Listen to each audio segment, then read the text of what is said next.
नमस्कार मित्रांनो, आपलं स्वागत आहे आपल्या आवडत्या यूट्यूब चॅनलवर, ज्याचं नाव आहे साहित्य संवाद. आणि मी आपला यूट्यूब मित्र प्राध्यापक डॉक्टर गजानन लोहबे. मित्रांनो, बौद्ध धर्मामध्ये वर्षावासाला विशेष महत्त्व आहे. आणि खरे म्हणजे आषाढ महिन्यापासून ते अश्विन महिन्यापर्यंत बौद्ध धर्मामध्ये वर्षावास केला जाते. आता हा वर्षावास काय आहे, कशासाठी वर्षावास केला जातो? वर्षावासामध्ये 3 महिने किंवा 4 महिने बौद्ध भिक्खू विहारामध्ये राहतात.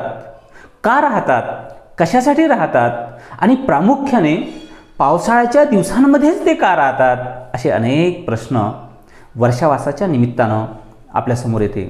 दुसरं असं मित्रांनो की बौद्ध धर्मामध्ये वर्षावासाला विशेष महत्त्व आहे आणि वर्षावासामध्ये 3 महिने बौद्ध उपासक आणि सोबतच भिक्षू अत्यंत निष्ठेने धम्मदानाचं, धम्मज्ञानाचं आदानप्रदान करतात.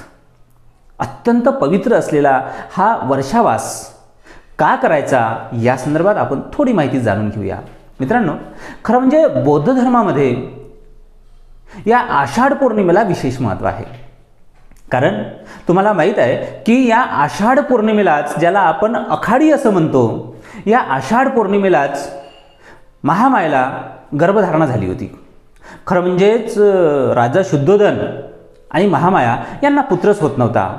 बऱ्याच वर्षानंतर त्यांना पुत्र झाला आणि त्याची गर्भधारणा जी आहे ती आषाढ पौर्णिमेला झाली. आणि म्हणून बौद्ध धर्मामध्ये म्हणजे जगाला शांतीचा संदेश देणारे जे तथागत भगवान बुद्ध आहे, त्या भगवान बुद्धांचा गर्भ या आषाढ पौर्णिमेला राहिला.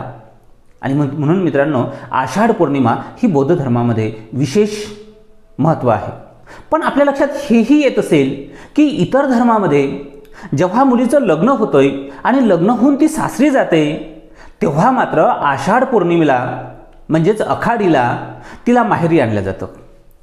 आता माहेरी का आणलं जातं, तर मित्रांनो यामध्ये 2 संस्कृतींची परंपरा आपल्याला दिसते आहे.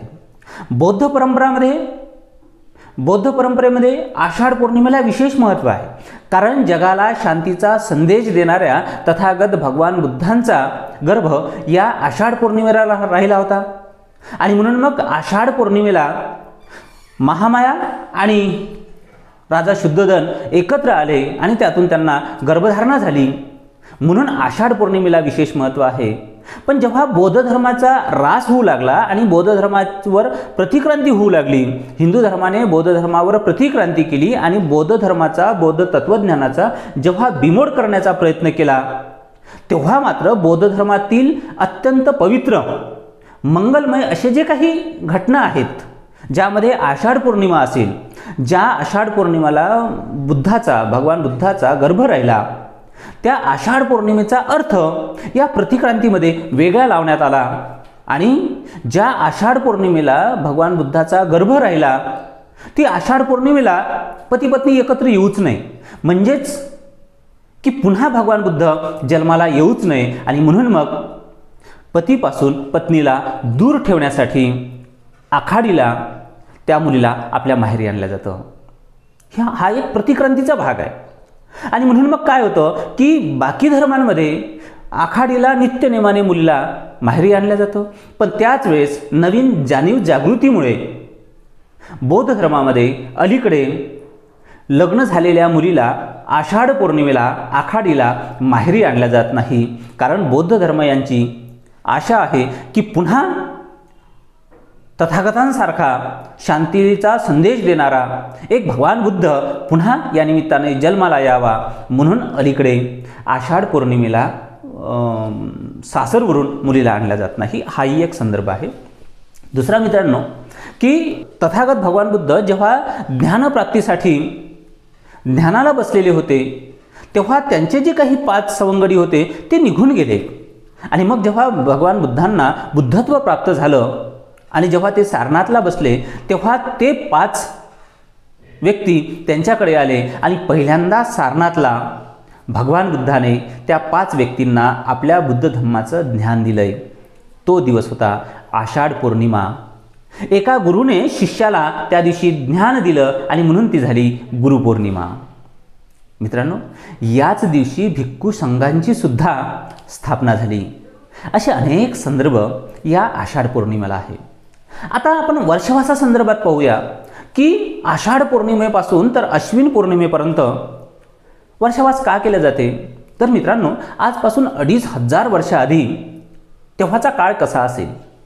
तेव्हा कुठे जायला रस्ते नव्हते, जिकडे तिकडे जंगली जंगल होतं, प्रचंड पाऊस यायचा, दुथडी भरून नद्या वाहायच्या, या थडीवरून त्या थडीवर जाता येत नव्हतं, जगायचं कसं, हे सगळे प्रश्न होते.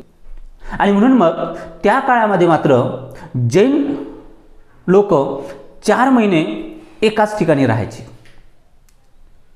आणि तिथेच त्यांच्या धर्माचा ते प्रसार करायचे. पण त्याच वेळेस बौद्ध धर्माचे भिक्खू मात्र बुद्धाच्या आदेशानुसार आपल्या धम्माचा, आपल्या विचाराचा प्रसार आणि प्रचार करण्यासाठी गावोगावी जायचे. खरं म्हणजे या दिवसामध्ये शेतीमधून नुकतंच अंकुर निघालेलं असतं आणि तेव्हाचे रस्ते म्हणजे शेतीमधूनच जाण्याचे रस्ते. मग हे या गावावरून त्या गावाला प्रचार भिक्खू संघांचा लोंढाच्या लोंढा जात असताना ती जी अंकुर आहे ते अंकुर म्हणजे ती शेती तुडवल्या जायची. दुसरं असं की जाताना प्रचंड पाऊस राहायचा, चिखल राहायचा, विजांचा कडकडाट व्हायचा. काही भिक्षू या पावसामध्ये, या पुरामध्ये वाहून जायचे. मुक्काम कुठे करायचं, जगायचं कसं, खायचं कसं, राहायचं कसं, हे सगळेच प्रश्न यायचे आणि मोठे हाल व्हायचे. आणि म्हणून लोकांना असं वाटत होतं की जैन धर्माचे लोक तर एकाच ठिकाणी राहतात, मग बौद्ध धर्माचे भिक्षू इकडे तिकडे का फिरतात. एक तर त्यांनाही त्रास होतो, दुसरं असं की आपल्या शेतीचं नुकसान होते. आणि म्हणून मग ही वार्ता राजापर्यंत गेली आणि राजाने मग बुद्धांना सांगितलं की बुद्ध, जैन लोकांचे मुनी हे तिथेच राहतात, मग बौद्ध भिक्षूंना का बरं एका ठिकाणी राहू दिल्या जात नाही. बुद्धाच्या लक्षात आलं. राजाने ही सगळी गोष्ट, ह्या सगळ्या अडचणी भगवान बुद्धांना सांगितल्या आणि मग बुद्धांनी मान्य केलं की पावसाळ्यामध्ये, वर्षावास म्हणजे काय मित्रांनो, वर्षा म्हणजे पाऊस, वास म्हणजे निवास, पावसाळ्यामधला निवास म्हणजे वर्षावास.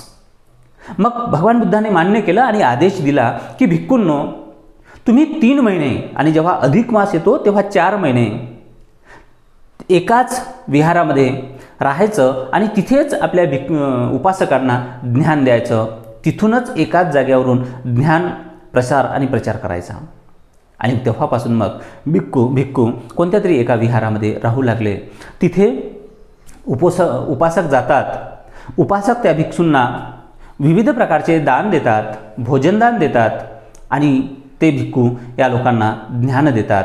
अशा पद्धतीने वर्षावासामध्ये 3 महिने किंवा कधीकधी 4 महिने ज्ञानाचं आणि दानाचं आदानप्रदान होते.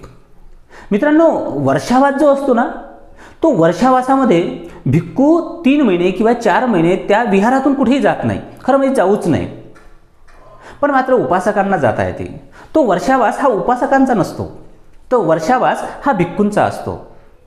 उपासकांना थोडी यामधून सूट आहे की कोणतं अर्जंट काम आलं असेल तर ते 2-3 दिवस जाऊ शकतात. परत 2-3 दिवसानंतर ते ज्ञान घेण्याचं काम ते कंटिन्यू करू शकतात. त्यांना ते विहार सोडता येतं आणि आपले काम करता येते. आता या वर्षावासाच्या निमित्तानं डॉक्टर बाबासाहेब आंबेडकरांनी लिहिलेला बुद्ध आणि त्याचा धम्म प्रामुख्याने या ग्रंथाचं वाचन होतं.